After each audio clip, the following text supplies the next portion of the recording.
Success is no longer guaranteed if you create a company as an ivory tower. Power is shifting to your network of customers, partners, and employees. Armed with the new tools of social media, they can set the agenda and determine how your business should operate and interact in its market. Product-driven economies, powered by manufacturers, are giving way to the power of the customer. And organizations that have been traditionally product-driven are less able to adapt and respond. In their book, The Connected Company, the authors Dave Gray and Thomas Vander Wal have created a manifesto on how to restructure your organization to use platforms and networks and become totally podtastic. Let's get started. Lesson number 1, focus on service. We no longer live in an industrial economy. We live in the service economy. Recent analysis shows that the majority of business growth in the coming decades will be from services. But unlike products, services cannot be designed in isolation. They are co-created with customers. Instead of thinking about products as the means to an end, we need to think of them as a tool, a component of service, an experience. Consider the iPhone. We use it to speak to colleagues, to get online information, to play games, perform banking, watch movies, and pinch, zoom, and tap a million little apps. The value add is in the services we use, and the iPhone supports this. Customers want services to be convenient for them, not for you, and they want to access them together, as with the iPhone. So to define our connected businesses, we need to connect to customers. Lesson number 2, focus on customers. Paying attention to a customer just makes common sense. So why are we so bad at it? Basically, we get distracted. As we become successful in our markets, we identify and create other potential growth areas. We become greedy and forget who feeds us, the customer. Equally, becoming too focused is also a problem. We forget that markets move and mature, and unless we defocus, we can miss the boat and lose customers. We need to face the market. We need to listen, watch, and learn. Lesson number 3, focus on learning. The authors suggest the problem is that while today's companies are very good at processing information and producing outputs, they don't know how to learn. To adapt, companies must interact with their environment and seek continuous improvement based on experiments and feedback. A connected company is a learning company. However, learning is different than training.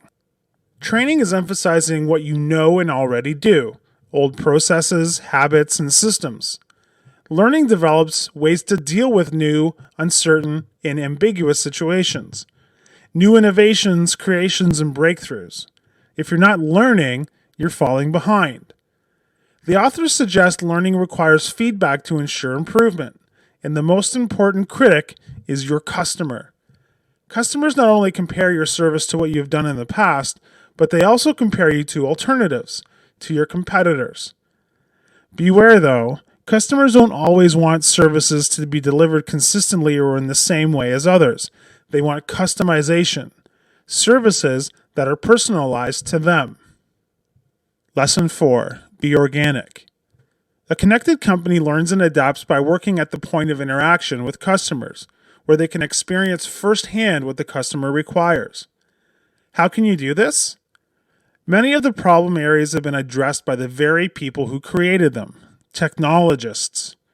They created complexity by giving us more tools and access to information. They also gave us the social media tools that let us connect with our customers. Looking at traditional businesses, the authors compare them to trains on a track. There's a dedicated and unchangeable route between A and B, a route that is optimized for control and efficiency. To change the rails is both complex and expensive, so we devise ways to extend the rails, imposing further inflexibility. What we need to do is simple.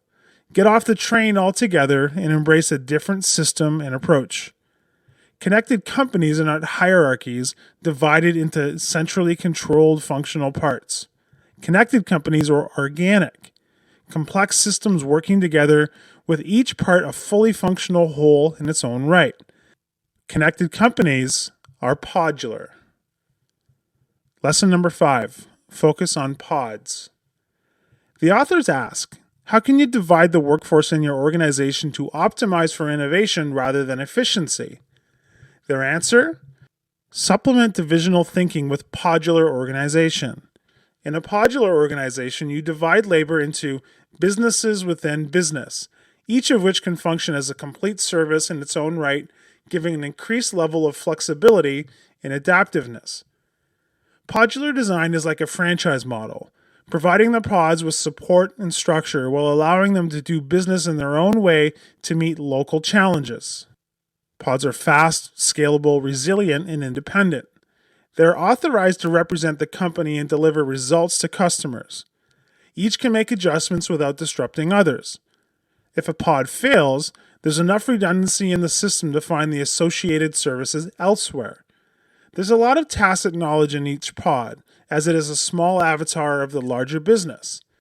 This means that when it's time to scale up a particular service, a pod can reproduce itself by dividing into 2 pods, each of which can bring on new members with minimal growing pains. How big should a pod be? The author suggests we use Amazon's metric, 2 pizza teams, or about 8 to 10 people. If you can't feed the pod with 2 pizzas, it's too big. However, here's a note of caution. A podular system is not the most economical way to conduct business. There's a lot of redundancy in podular structures, which means greater cost. The bet you make with podular strategy is that the increase in value to customers paired with the increased resiliency in your operations will more than offset the increase in costs. Lesson 6. Focus on platforms and networks. The authors recommend that any podular organization have an underpinning support structure which networks the pods together. This allows them to coordinate activities, share learning, and increase the company's overall effectiveness. This is how pods become more powerful. Platforms support the work of the pods and gives them a way to coordinate in a peer-to-peer way. Platforms reduce friction and increase cohesion. For a podular system to work, cultural and technical standards are fundamental, and appropriate boundaries must be defined. These are contained in the platform. But in every case, the benefits of the platform must exceed the cost, whether you measure that cost in money, time, or hassle. Where the needs of one part of the organization differs from another, a balance must be created. Where change and variability are high, you want to be flexible and adaptive, as should your chosen platform. Where change and variability are low, a stable, reliable platform is best. How do you make these trade-offs? Look at your company's business ecosystem and ask, where do we expect a lot of variety and where do we expect things to remain stable? Consequently, bureaucratic hierarchies are good for routine work, while podular networks function well in volatile or changing conditions. Connected companies are living, learning networks that exist within larger networks. Network power comes from the awareness and influence, not control.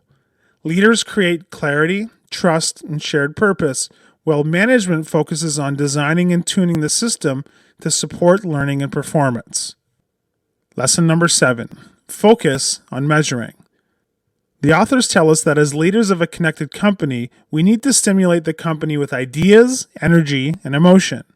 As a leader, we should be the most connected person in the company.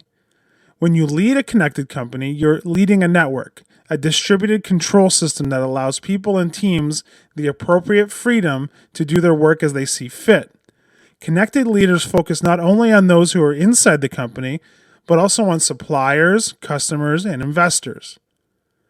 The authors suggest a novel way of gauging how your business is performing. Take the temperature of your company. Is it too hot, too cold, or just right? The right temperature for a company is a temperature that matches the pace of change in the business environment. It should be running at the same temperature or slightly hotter than customers and competitors. A company that is running too cold will have rules that are so strict that they get in the way of the work. You will find people working around the system to get things done. Processes will be tightly coupled and over-coordinated. A company that is running too hot will find itself reinventing the wheel, solving the same problems over and over again. Every project or initiative will be started from scratch with no consideration for lessons learned in the past. The optimal position? Goldilocks. Not too hot, not too cold. Lesson number 8, pod cultivation. So how do we go about creating pods? The authors give a number of suggestions. We should focus on growing in a podular way. If you need to expand our organization, we should consider starting with a pod for the new initiative. Create the pod with the right number of people that can take on an autonomous role. Mix the pod with staff that can operate as self-contained units and support the pod with the core administrative platforms that already exist within the organization. We should form new pods by seeding them with individuals from existing pods. In this way, tacit knowledge as well as the passion and energy for the work are maintained and spread as you grow. We should create platforms that support rather than control, that minimize rather than create bureaucracy.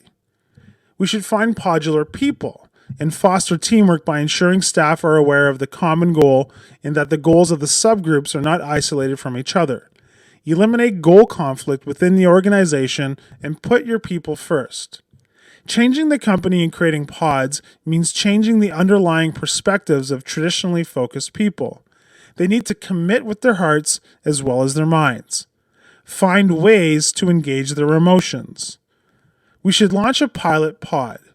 A pilot pod is an experiment that happens outside the regular structure of the company. Pilot pods are like special forces in the military. They operate outside the norm and are not subject to the same rules and restrictions as the regular forces. A pilot pod doesn't have to be a whole new company. It can be a small experiment, like a new service or a cross-disciplinary initiative. But in order to learn and deliver real innovation, it must be independent and connected to the environment. So in conclusion, there's everything you need in order to get started creating a connected company of your own. Hi, I'm Rhonda, and this is an exclusive audiobook video recorded for the Audiobook Master Channel. Enjoy your audiobook and have fun learning. Don't forget to subscribe and hit the notification button so you'll get updated on our next upload. If you liked the video, give us a thumbs up and say your thoughts about the book we just covered. Do you want to listen to a summary or review of a book that we haven't covered in the past? Say it in the comments below or send us a message. Don't forget to check our other uploads. Enjoy listening!